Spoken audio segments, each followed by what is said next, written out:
안녕하십니까. 예담 YTV 시청자 여러분. 오늘도 지난주에 이어서 진짜 생각 없이 하면 안 돼.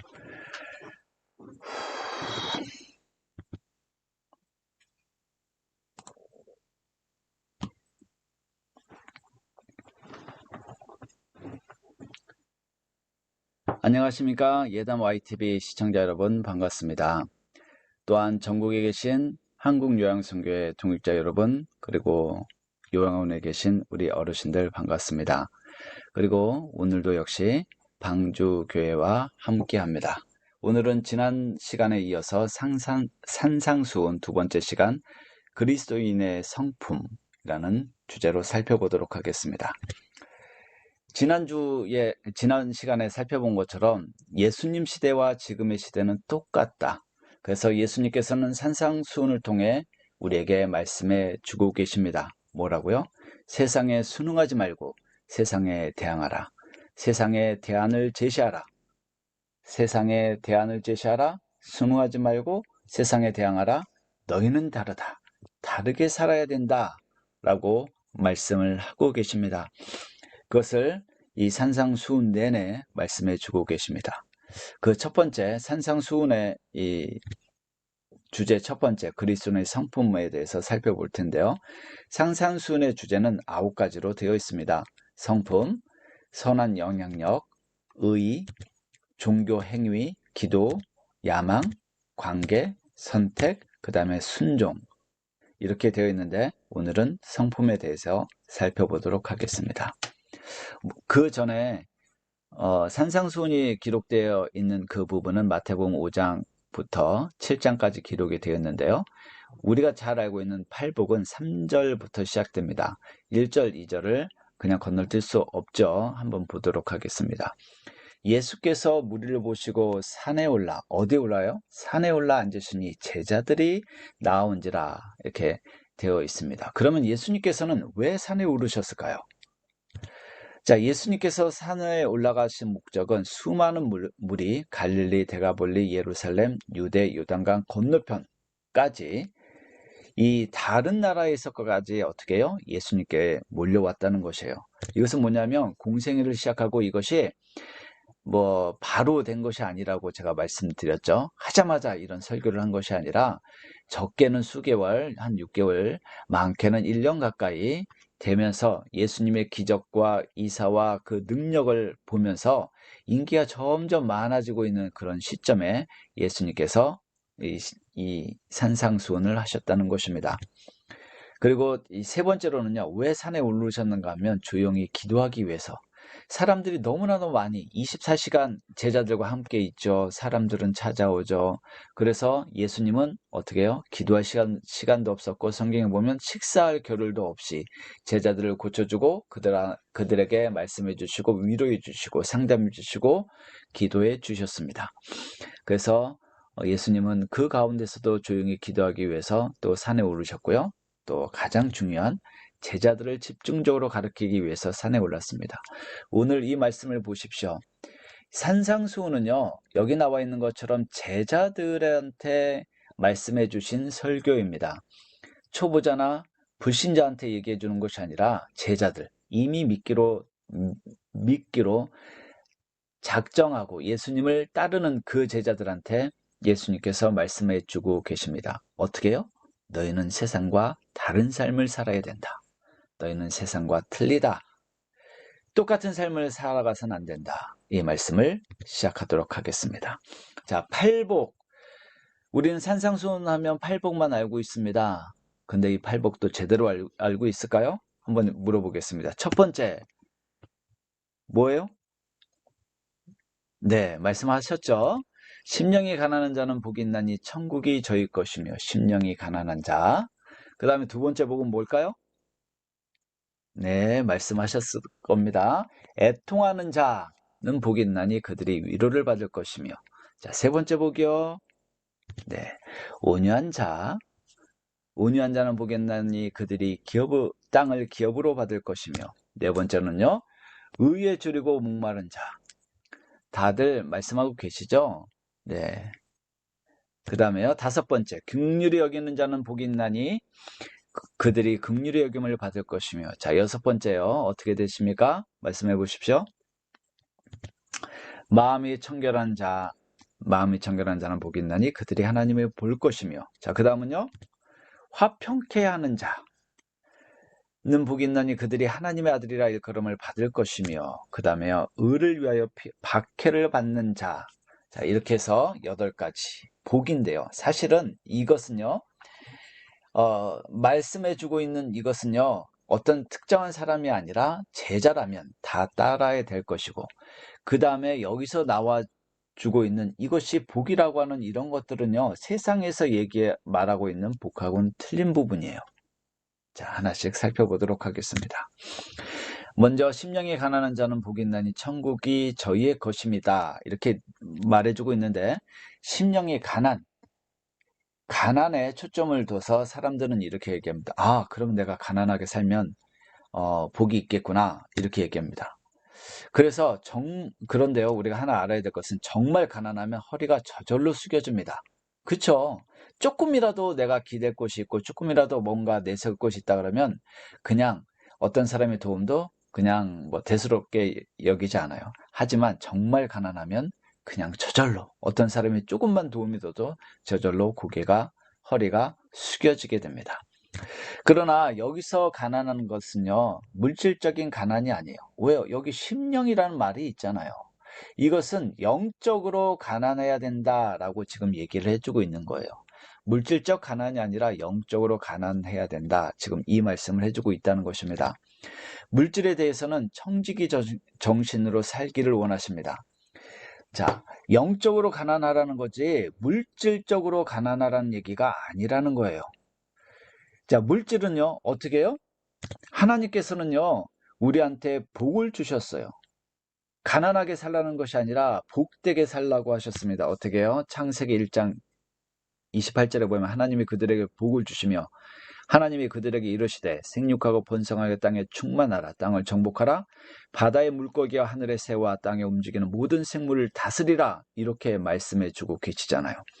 자, 그들에게 복을 주시며 그들에게 이르시되 생육하고 번성하고 충만하고 정복하고 그 다음에 모든 것들을 다스려라. 이건 복 받지 않으면요, 안 됩니다. 이 영적인 것이 아니에요. 영적인 것으로 생각해서 어떻게 해요? 가난하게 산다. 하나님께서는 우리가 가난한 것을 절대로 원하지 않으십니다. 물질에 대해서는 다만 청지기 정신으로 살아가기를 원해요. 청지기 정신이 뭐죠? 이것은 내 것이 아니라 하나님께서 맡겨주신 거다.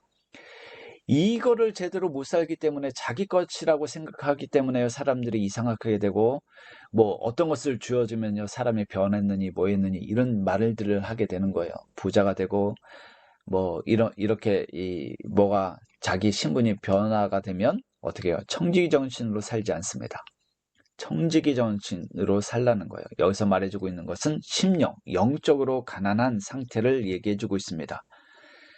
하나님은 물질적으로 가난하기를 원하시는 것이 아닙니다. 심령이 가난하다는 것은 영적으로 가난하다는 말입니다.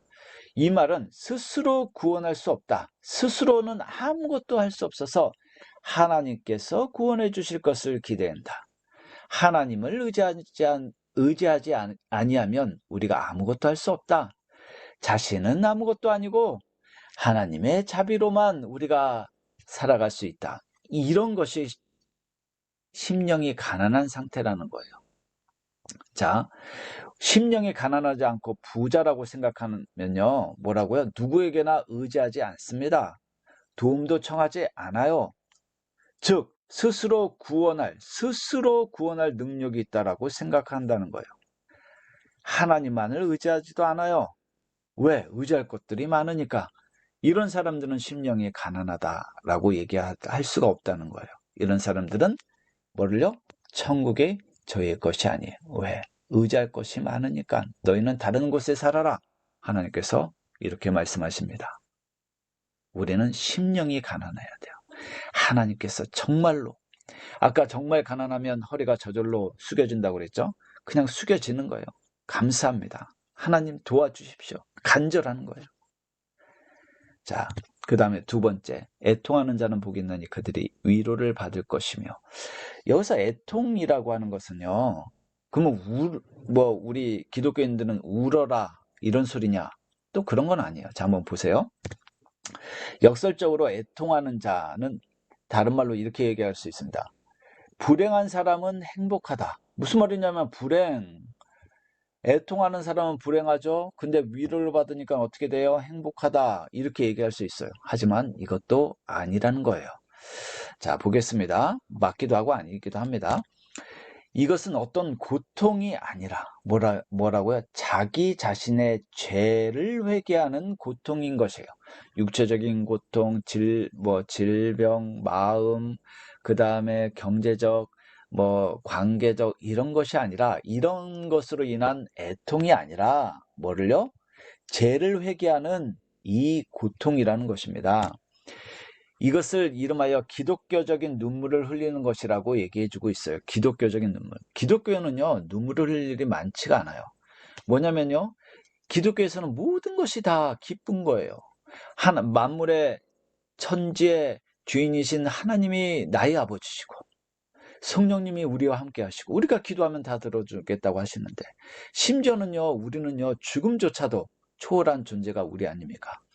우리가 죽으면요, 오히려 더 축복해주고 더 잘됐다고 저 하늘나라에 가서 하나님과 함께 살 그런 것을 생각해서 축하해 주잖아요. 그러니까 우리가 눈물을 흘릴 이유가 없을 것 같은데 기독교적인 눈물을 흘리라는 것, 이것은 무엇을 얘기해주고 있다? 뭐라고요? 죄를 회개하라고요. 어떻게 해요? 하나님께 위로를 받기 위해서. 그런 자기의 죄를 회개한 사람들만 하나님께 위로를 받는다는 거예요. 기독교적인 눈물을 흘리는 그 사람들만. 누가복음 6장 25절에 이렇게 얘기해주고 있습니다. 화 있을진저 너희 지금 웃는 자여 너희가 애통하며 웃으리로다. 지금 웃는 것, 이건 회개를 하지 않는다는 거예요. 그러면 너희가 나중에 가서 애통하며 울으리로다. 그때 울어서 어떻게 해요? 버스는 지나가고 때는 늦었다. 천국문은 닫히고 어떻게 해요? 그 사람들은 지옥에 갈 수밖에 없습니다.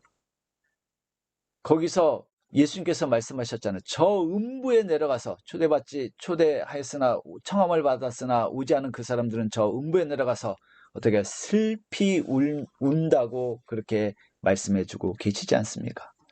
철저하게 어떻게 해요? 기독교인이라면 반드시 흘려야 되는 눈물을 흘려서 하나님께 애통하며 철저히 회개함으로 기도를 드리십시오.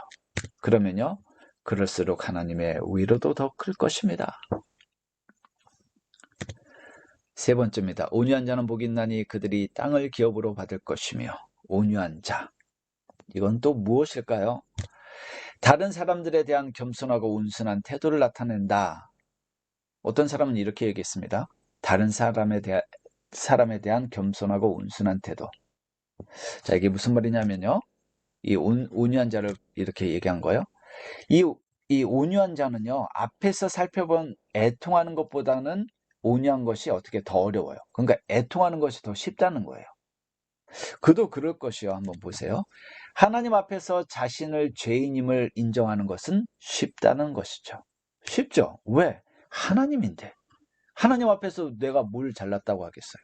하나님 앞에서 내가 뭘 깨끗하다고 하고 내가 뭘 가진 것이 있다고 하고 내가 뭐 권력이 많다고 얘기하겠습니까?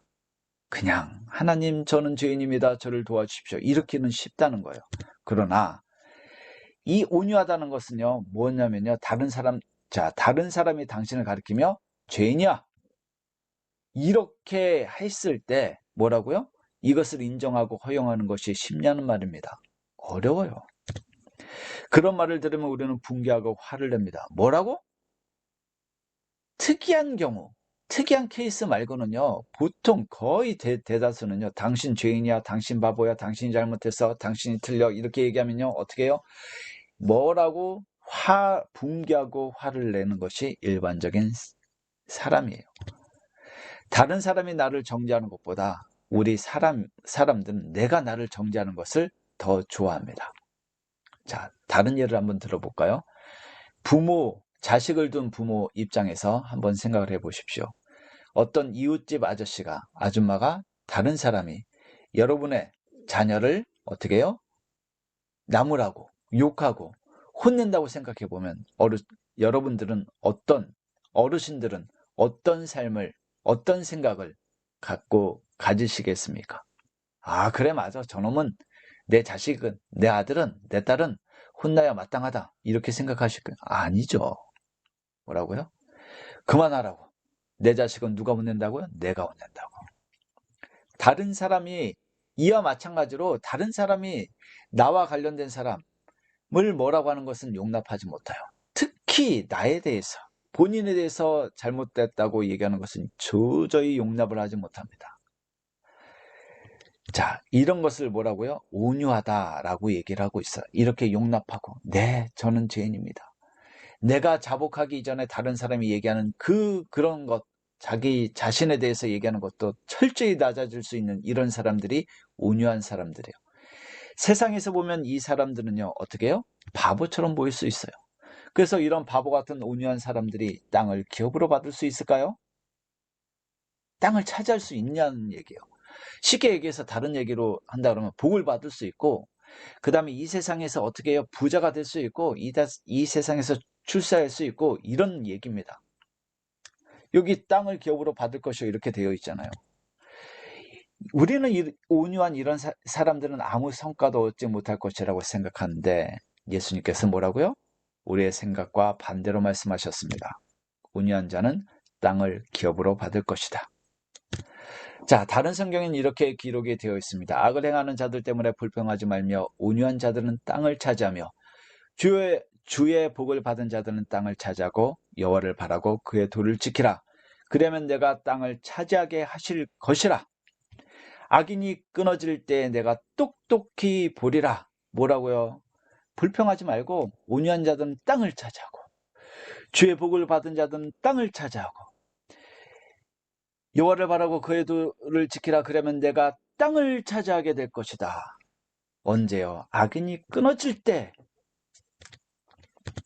악인의 형통함은 짧고 의인의 형통함은 깁니다. 우리가 온유해서 바보같이 보일지라도 예수님께서 너희는 다른 삶을 살라고 우리한테 얘기를 해주고 있습니다.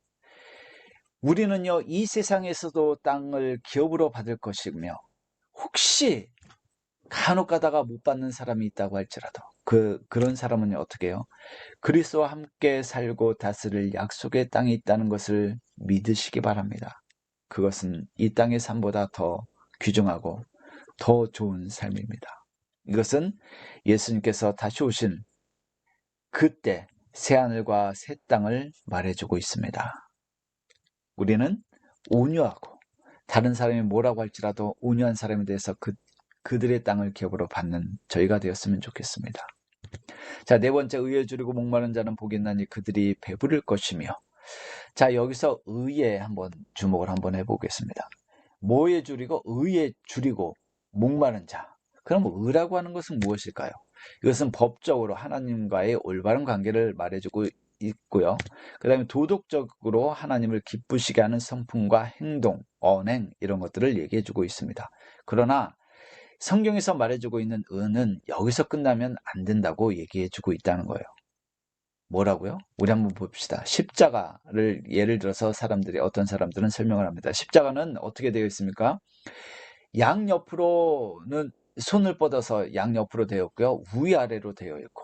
즉 무슨 말이냐면 이것은요, 개인적이라는 거예요. 개인적인 거. 하나님과 이거고요.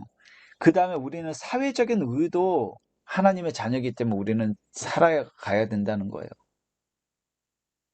사회적으로 다른 사람들, 인간 사회 전체에 의에 줄이는 일에 우리는 헌신을 해야 된다는 것이요. 그것이 뭐일 것 같아요? 자, 보세요. 다시 한번 살펴보겠습니다. 팔복은 영적인 진전을 처음부터 단계적으로 올라가는 것을 알 수 있습니다. 심령이 가난하면 하나님께 완전한 도움을 구하면서 하나님께 나옵니다.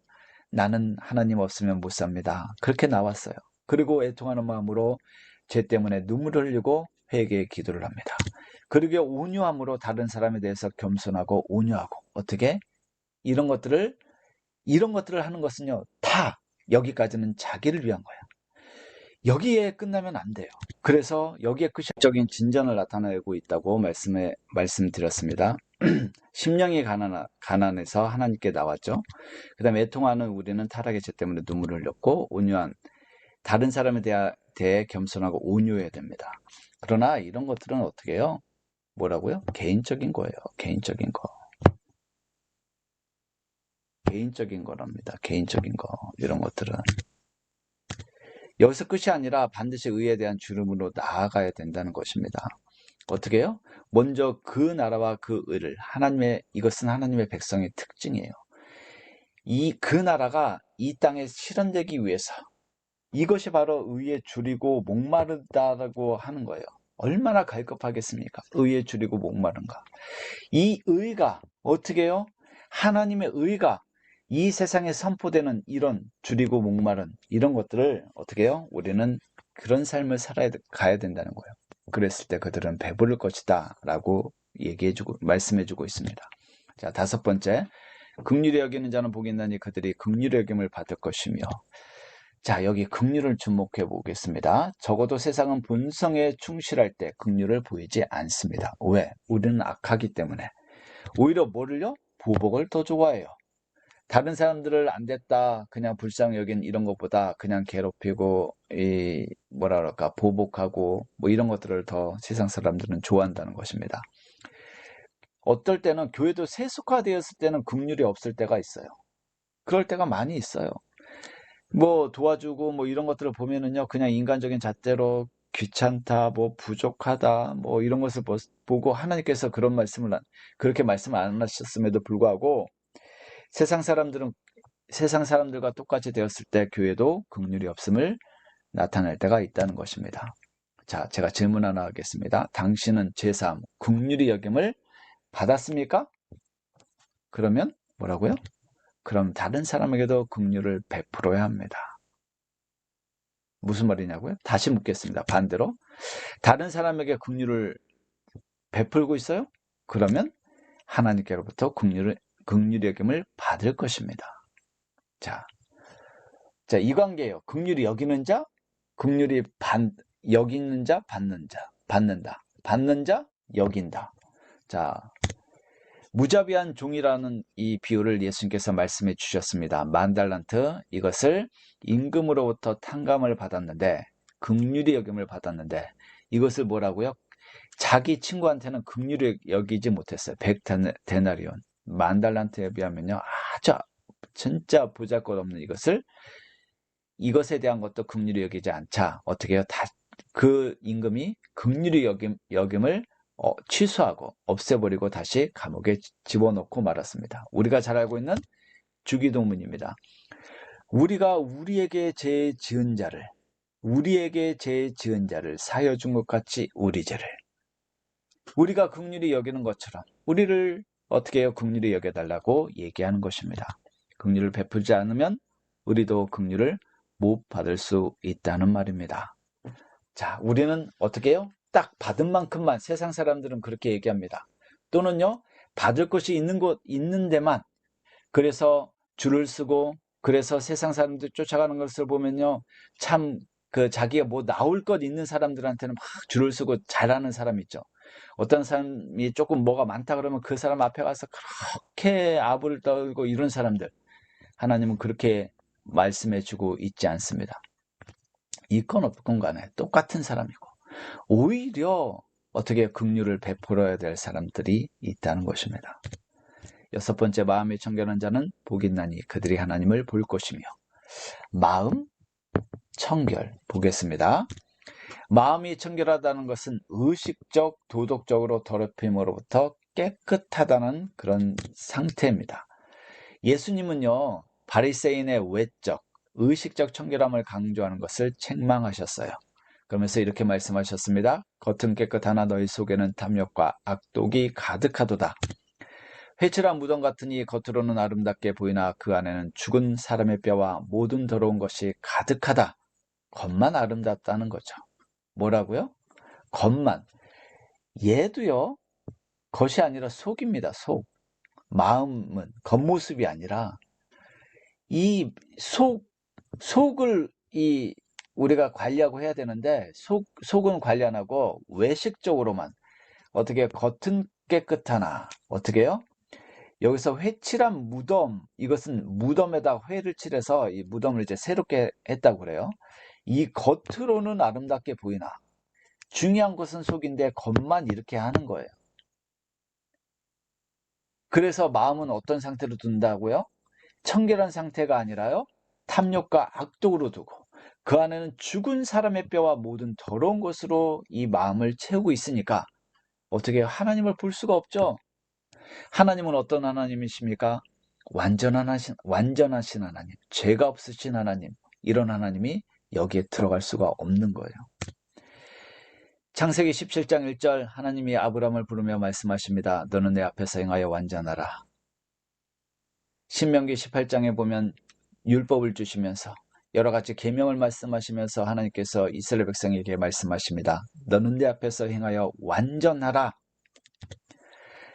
자비한 자에게는 주의 자비하심을 나타내시며 완전한 자, 어떻게 마음이 청결한 자에게는 주의 완전하심, 하나님을 보여주겠다라고 얘기하고 계신 것입니다. 우리는 마음을 청결하게 해야 됩니다. 그래야 하나님을 볼 수 있어요. 우리 마음속에 다른 것들을 돈을 넣어놓으면 돈만 보이고요. 이 출세만 넣어놓으면 출세만 보이고요. 외모만 넣어놓으면 외모만 보이는 것이에요. 마음을 깨끗하게 하나님께서 들어오실 그 자리를 우리는 만들어 놔야 되는 것입니다.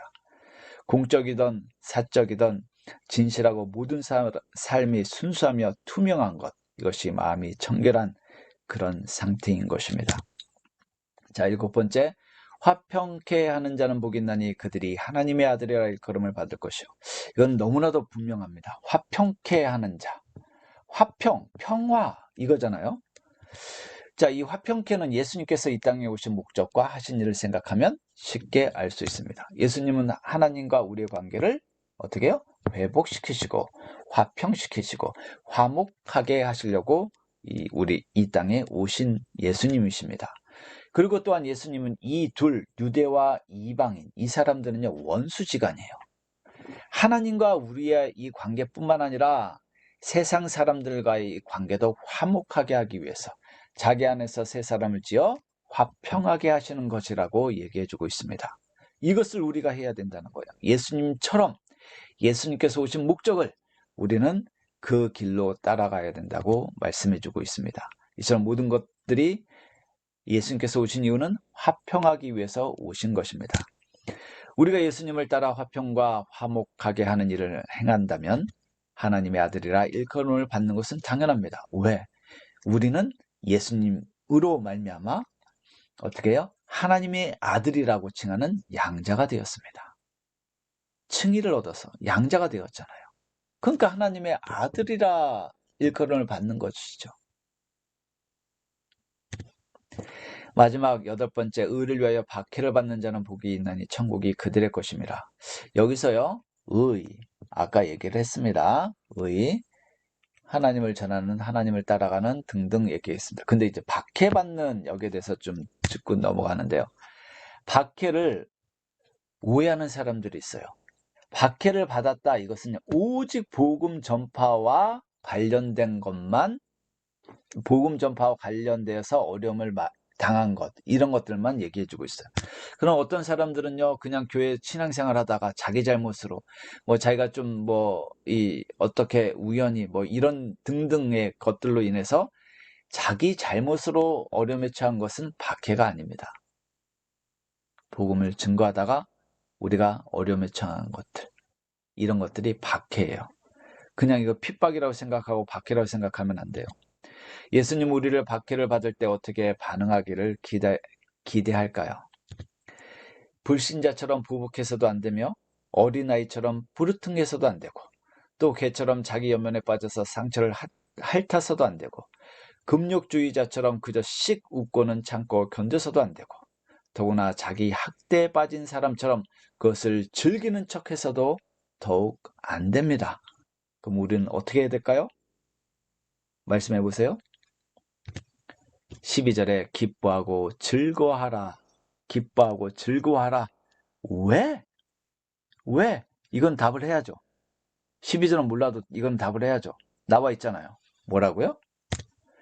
천국이 우리 것이니까. 여기 나왔잖아요. 천국이 그들의 것이라고. 이 세상에 어떤 것보다 가장 좋은 천국이 우리 것이니까 우리는 기뻐하고 즐거워해야 됩니다. 아멘. 자, 이상 그리스도의 성품으로 팔복을 알아봤습니다. 이것은 예수님께서 우리가 세상에 다르게 살아야 된다는 것입니다. 한번 정리해 보도록 하겠습니다. 심령이 가난한 자는 복이 있나니 천국이 저희 것이며, 제가 여기다가 가난한 자하고 가로를 쳤잖아요. 제가 심령이 가난한 자 하면 여기다가 자기 이름을 넣으세요. 그리고 여기서부터는 여러분들과 같이 읽을 겁니다. 알겠죠? 심령이 가난한 자 아무개는 복이 있나니 천국이 저희 것이며, 애통하는 자 아무개는 복이 있나니 그들이 위로를 받을 것이며, 온유한 자 아무개는 복이 있나니 그들이 땅을 기업으로 받을 것이며, 의에 줄이고 목마른 자 아무개는 복이 있나니 그들이 배부를 것이며, 긍휼히 여기는 자 아무개는 복이 있나니 그들이 긍휼히 여김을 받을 것이며, 마음이 청결한 자 아무개는 복이 있나니 그들이 하나님을 볼 것이며, 화평케 하는 자 나는 복이 있나니 그들이 하나님의 아들이라 일컬음을 받을 것이며, 의를 위하여 박해를 받은 자 나는 복이 있나니 천국이 그들의 것임이라. 아멘. 이 성품을 소유하는 예담 YTV 우리 성도님들 되시기를 간절히 축원합니다.